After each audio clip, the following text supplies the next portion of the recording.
महाराष्ट्र में जहां हिंदी भाषियों खासकर बिहार के युवाओं के साथ मारपीट की घटनाएं सामने आई, इस मुद्दे पर जन स्वराज के नेता प्रशांत किशोर ने केंद्र सरकार और विपक्ष दोनों पर तीखा हमला बोला है। प्रशांत किशोर ने कहा, अगर बिहार के बच्चों को महाराष्ट्र में मारा जा रहा है तो इसके लिए दोषी केवल महाराष्ट्र सरकार ही नहीं, इसके लिए जिम्मेदार भाजपा भी है, कांग्रेस भी है और बिहार सरकार में चल रहे तेजस्वी भी है। उन्होंने कहा कि यह सवाल उठता है कि जब भी हिंदी भाषियों की कहीं पिटाई की जाती है या कोई उनके साथ अभद्र व्यवहार किया जाता है तो इन दलों के द्वारा चुप्पी साध ली जाती है। आखिर क्यों? पीके का कहना है कि यह सिर्फ राजनीति नहीं, बिहार की अस्मिता और युवाओं की सुरक्षा का सवाल है।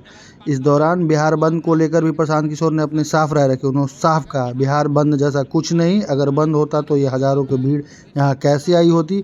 आज यहाँ जो लोग जनसुराज की बातें सुनने आए हैं वो सिर्फ बिहार बंद की बातों को धता बताते हुए आए हैं। अगर चुनाव आयोग गलत काम कर रहा है तो उसका घेराव करिए, लेकिन आम लोगों का जनजीवन ठप मत करिए।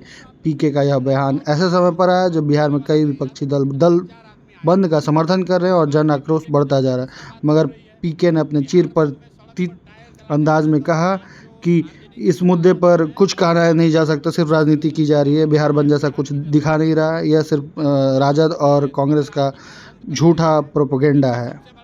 आगे देखना होगा कि पीके के इन तीखे सवालों पर भाजपा, कांग्रेस और बिहार सरकार क्या जवाब देती है। लेकिन जहां पीके ने इस डायरेक्ट सवाल बिहार अस्मिता की बात पे कही है, ये क्या चुनाव की मुद्दा बन सकती है? आने वाले चुनाव में यह वोट की तरफ तब्दील हो पाती है यह घटना या नहीं, देखने वाली बात है। सुनिए पीके का पूरा बयान, उन्होंने क्या कहा, किस तरीके से कहा और किस कटाक्ष के रूप में उन्होंने कहा।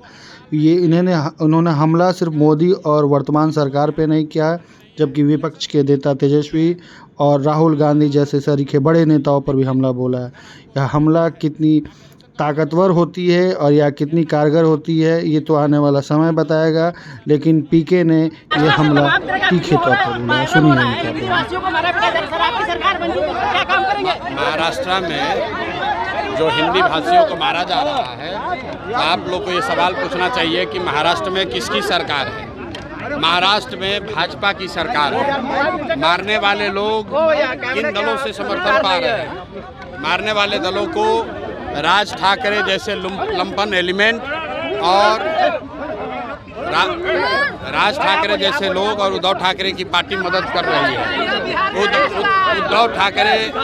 उद्धव ठाकरे कांग्रेस के अलायंस पार्टनर हैं, कांग्रेस और इंडिया गठबंधन के अलायंस पार्टनर हैं और राज ठाकरे मोदी जी के साथ हैं। तो अगर बिहार के बच्चों को, हिंदी भाषियों को महाराष्ट्र में मारा जा रहा है तो इसका पूरा दोष भाजपा पर है और कांग्रेस और तेजस्वी जैसे लोगों पर है, जो कि उद्धव ठाकरे के साथ बैठकर गठबंधन करते हैं और चाय पीते हैं। और ये लोग हम लोग के बच्चों को महाराष्ट्र में मार रहे हैं और इन लोगों का मुंह नहीं खुल रहा है। सर, बिहार बंद है लेकिन फिर भी जनता आपको सुनने पहुंच। अरे कौन बिहार बंद का कोई पूछने वाला नहीं। यहाँ देखिए कितना हजार आदमी आया हुआ है। अब आप देख लीजिए कि जनता किसका बात सुन रही है। बिहार बंद में सड़क पर टायर जलाने वाले 10-5 जो आरजेडी के गुंडा तत्व हैं वो हैं, और जो जनता बाहर निकली है वो बिहार की जनता है। इनको कोई मतलब नहीं है। अगर आप बिहार बंद करते हैं तो इससे सबसे बड़ा नुकसान गरीबों का होता है। उसका दुकान बंद होता है, रेहड़ी पट्टी जो लगा रहा है उसका नुकसान होता है, जो रिक्शा ऑटो चला रहा है उसका नुकसान होता है।